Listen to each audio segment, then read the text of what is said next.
What is up, everybody? Welcome back to Godspeed ZRZ. I think this could be the first time I've ever started a car on my channel and not had to put a volume warning on it. Now, as many of you guys know that have watched anything to do with my channel, you know we've got the Rubicon 392 here, which is one of the more crazy vehicles you can get from the factory. That being said, we've all heard the updates about the discontinuation of the Hellcats coming for 2023, and that leaves us to kind of question what else could be discontinued. Of course, FCA has always been one of the bigger names in terms of just throwing whatever they can in to make it the fastest they can. That's brought up some other issues as well. So today we can kind of dive into it and give you guys an inside look in the industry in terms of what could happen and what I think is going to happen. Now, to do that, we need, I guess, one of the cars that could change it. So today we've got the Tesla Model 3 mid-range to do a direct comparison with that Rubicon 392. I want to show you guys why I don't think this is the answer. Let's just go ahead and pull it right around to the Rubicon, line them up right next to each other, and we can dive on in.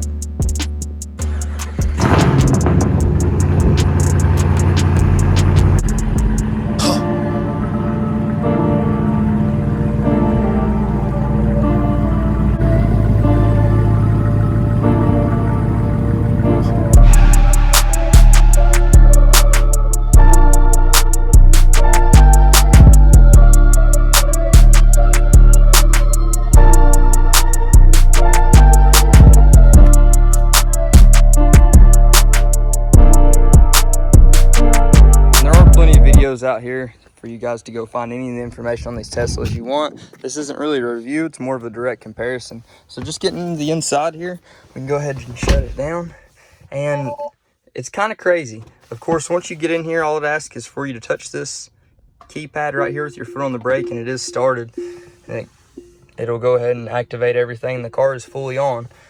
Now with this, in all honesty, I really just feel like I'm driving an iPhone. It's a little bit weird. It's very intuitive, very good voice controls. No analog gauges. This is the only screen in the entire car. And then these are the only two buttons that you have to control anything, but they control everything. And then once you step away from that, of course, you can see the Tesla transparent roof. And it goes all the way back, which is an awesome feature. I do really like that. Now, it protects against UV rays. You don't really feel the heat come in. It's not bad at all. And then for the seats on these, of course, where this one is kind of the mid-level, you've got that synthetic leather, and it works really well. Apparently you can't get stains, it's hard to rip. But just to move on to some of these features on the inside. Now, Teslas are weird. I think that it doesn't really feel that good. A lot of people really like it. I don't feel like there's that much to it, which is nice. It makes it a basic car, simple to operate, but you spend a lot for these things. So going through the screen, you can go through all your normal stuff. You can see everything once you start to drive, and it does make everything pretty convenient. Of course, this one does have autopilot on it as well, and with the autopilot, it is fun. Don't get me wrong, it's very fun, but now the Teslas go a step above in terms of all the intuitive technology. Jeep can't really compare with that yet, but these shouldn't be a direct comparison, but they are today. And then, of course, to open the doors on the Tesla, much like the Corvette, you press the button, opens it up, and you're good to go. Now, with this mid-level, you do get this nice wood grain going all the way across just to break up all the black on the inside. And then to step onto the back side, of course, you open the doors just like that.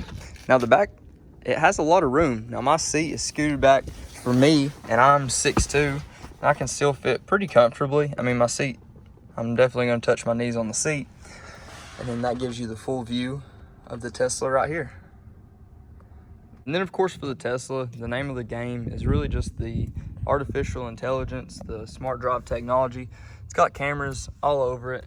It's got a bunch of cameras in the front, and then it's got all your sensors in the front as well. You've even got B-pillar cameras right here, which is pretty neat. But if they do get obstructed, it won't let you go into autopilot. And then for your backup camera, of course, just right there like everybody else. Weirdest thing to get used to on these, I swear, just in terms of the looks, is no pops, which we all know why, but it's just still weird. And then to switch over from the brains to the bronze here, we go from no pops to straight pops. this is a really nice place to be too. We all know how the Rubicons are set up. The 392 is just a little bit better. Nothing too crazy. We all know how it's laid out. You've seen plenty of my videos, I'm sure, at this point. But in terms of the price range, now, the Rubicon 392 is a little bit more expensive than the Tesla Model 3 mid-range, but once you get to the Tesla Model 3 competition, which isn't too awful much different in terms of just the way it looks, appearance, everything like that, and features, it's crazy to look and think either you can have this or you can have this. Now, this only has a 300-mile range. This has like a 230-mile range for me, so it's not that great in terms of range whenever you look at either one of them, but that's not the reason you should get either one. Now, this one is just to go out, have fun, enjoy the day, or enjoy every single day whenever you drive it.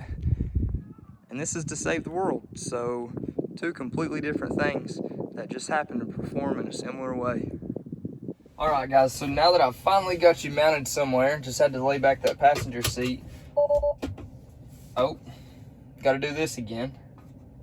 I think you have to do that every time you get out. I'm not exactly sure. I don't know how these things work. But let's head out and you guys can form your own opinion on what you think. Huh, it thinks my Jeep's a minivan. Come on, Tesla.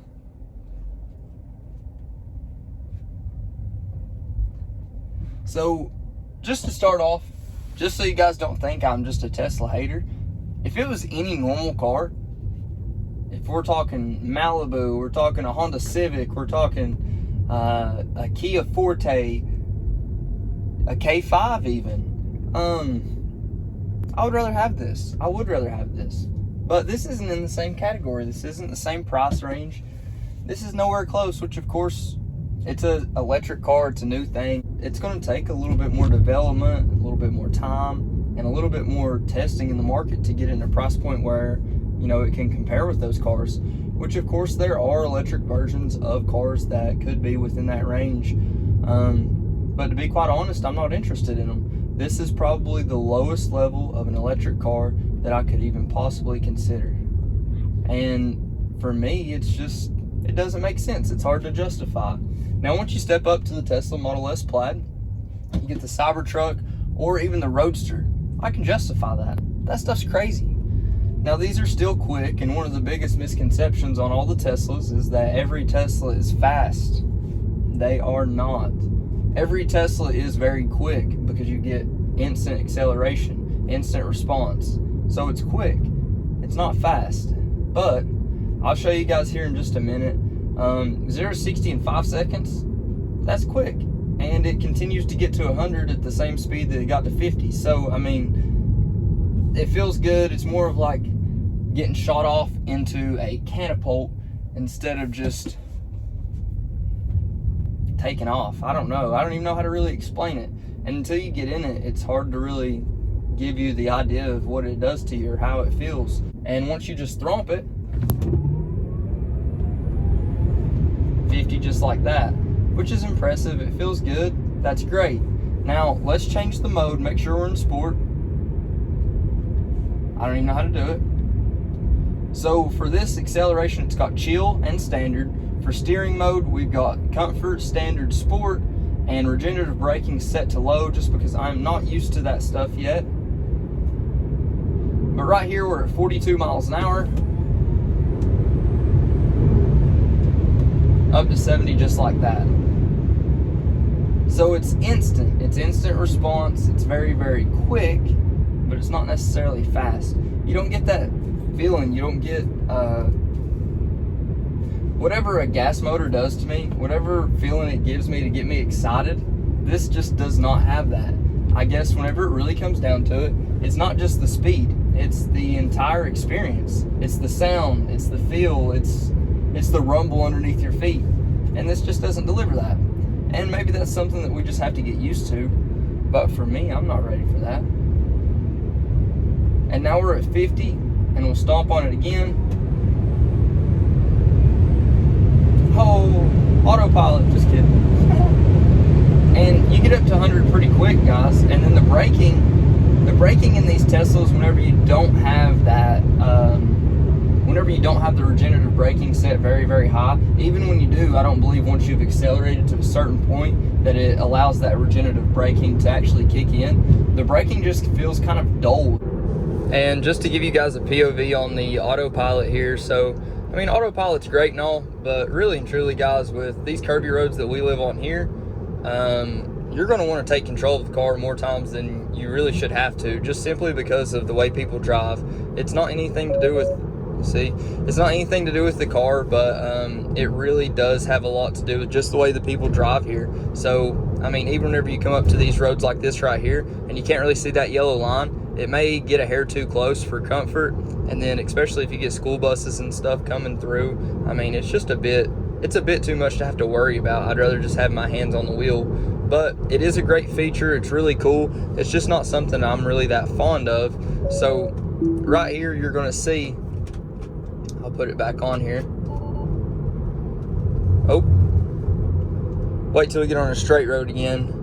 And of course, with cruise, it will not brake for you.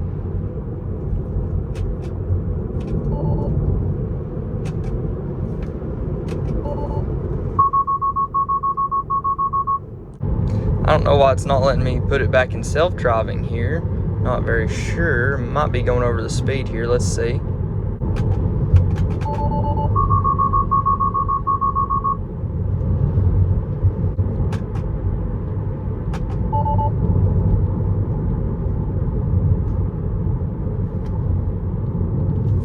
So I destroyed auto drive for the rest of the drive. Apparently I have messed something up on it. It's a really easy feature to use, but it is a really easy feature to mess up as well. But like I had said, it is a really cool feature. It comes in handy, but really on these back roads and stuff, guys, it really doesn't have much of a place. I've done autopilot a few times before in my customers' cars, and it's neat. It is really cool, but the whole time I'm just driving like this, like waiting for it to mess up. I guess I'm just not there yet. So right here, it'll give us a good chance coming from about 10 miles an hour. And traction control will limit these cars too. It'll kind of just make it recheck itself. That way it doesn't just obliterate the tires, I guess. It's almost impossible to make these slip. I haven't been able to. I tried in the rain last night. It just doesn't happen. So I guess that's why you get such consistent times every single time, which is impressive. Now we got, I guess we're about 70% charged or so. I think this one's like a 250 mile range. I don't know, but it's at 143 miles is what it shows on about a 70% charge. So I guess the power should all be there. That part's kind of fun. The instant torque, that is fun. I'll give it that. But you only get that for a few seconds. Now the handling on these, where the center of gravity is so low, where you've got your batteries all underneath the car, it does handle pretty well. It's not the best, but it's not the worst either.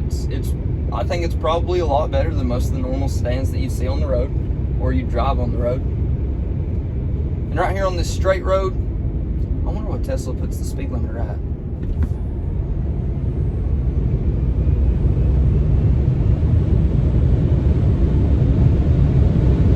Crickets. Well, I'm gonna run out of road there. I'd say maybe like 120, 140. I don't know. Probably not anything crazy. But it is fun. Now, I will say this. I would love to have this car next to my Rubicon 392, next to the Mercedes ML350. But I don't want just a Tesla. Like, I don't think the electric grid is set up well enough to be confident for your normal trips.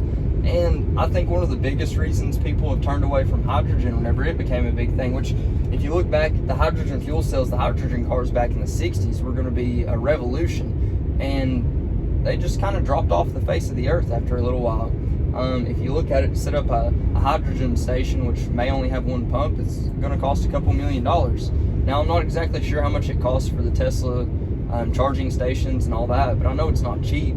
So right now, electric is the most efficient, but it could also be, I'm no scientist, I don't know, but I feel like hydrogen has to be a more viable option than the way people explain it. we'll turn onto these little back roads here. Hopefully the sun's not too bright. Sorry you guys can't see the road, but still fun. You put anything on wheels and it goes fast enough, I'll enjoy it on a curvy road. But I want the rumble, I want to feel it in my feet, and you just can't, and we all know that. I would drive it. 3 days out of the week, I would drive this car. But every other day, I want to hear the rumble, I want to feel it. And really and truly, whenever you break down, I charged it up last night in my garage. It didn't even charge it all the way up, but it seems to me like the cost of charging these up electrically is almost as much, if not more in some cases, than just filling up with gas. Now I get it, it's for the environment as well. So the environmental factor being 80% efficient is better than the 25% efficiency we get out of our gas motors. It makes sense. But there has to be a better way. I mean, there's plenty of fuel that we can get that is way more efficient. Even just talking about hydrogen, like I say, in the low 30 percentile for efficiency, which is pretty impressive, and people just completely bypass that. And if you look, I mean, we've been running on gas motors for how long now? I mean, hydrogen could be a thing too. Now, hydrogen cars, there aren't that many out there. There are some crazy powerful ones. There are some normal speed, normal range cars. There's some crazy extended range. There's a lot of different things to look at, but people just haven't given it a fair chance yet. Let's just stomp on it again. This is so boring. If you're not stomping on it, it's no fun. I could do that all day. And now, let's see. We're gonna make a U-turn right here, even though the police were right there, and hopefully they won't follow us. And let's give it another rip.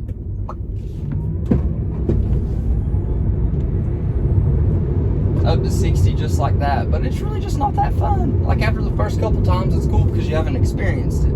I think that's what it is. The first few, probably even the first couple weeks would be extremely fun because I really just haven't experienced that many times. I actually got to ride in a Fisker. It was awesome, not quite as quick, but the styling on that car, oh my gosh, you see it driving down the road and you're like, what the heck is that? I mean, everybody's got to ask you questions. And now at this point, which of course Tesla was like that to start, but now at this point Tesla is just, it's a common name, it's a common car, and the Teslas are starting to blend in on the road, for me at least, especially in the areas I'm at now. Whistling Diesel put up a new sign on his gate that said, don't cross this gate if you can't run faster than my 9mm or 45. Crazy. Got a little squirrely right there. Which right here in these deep curves, the sunlight just hasn't hit where the rain fell last night. And I guess you can get it a little bit squirrely, but as soon as it does, I mean, it just takes right back over.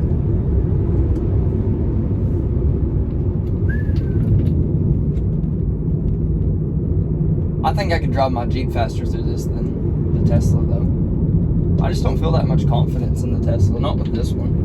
It's cool on the screen though. It does pick up the cars ahead of you, around you. It picks up a trash can, picks up the stoplights. It could even pick up a car that's about 70 feet ahead of me, and there's two big dump trucks right ahead of me, and it can pick up both of them, which is pretty cool.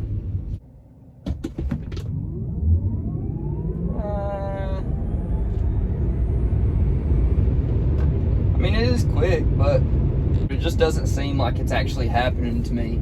It just doesn't feel quite right.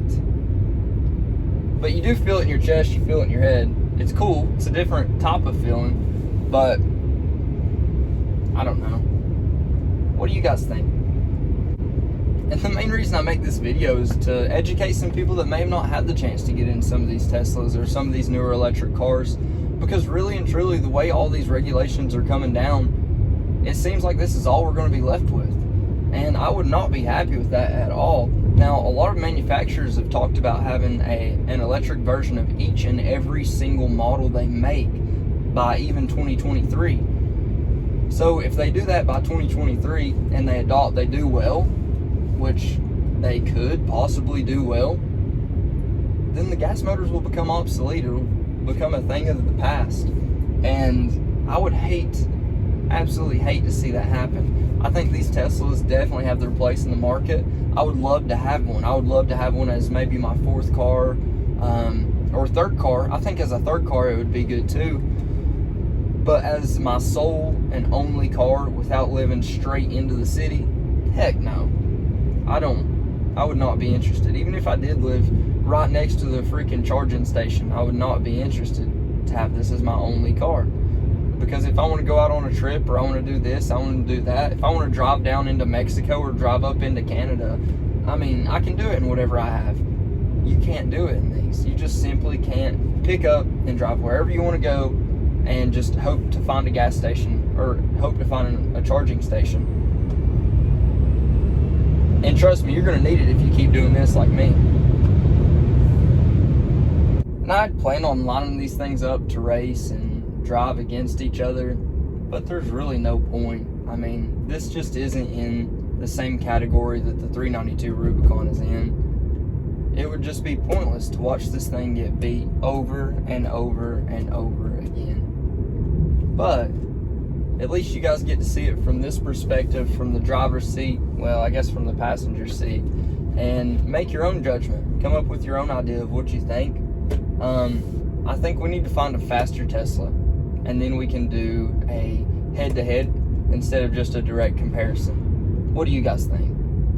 And as always, guys, if you haven't already, like, subscribe, leave a comment. Tell me what you think. Would you be okay with full electrification in the market? Or do you still want your gas motors too? Until next time, just take it easy.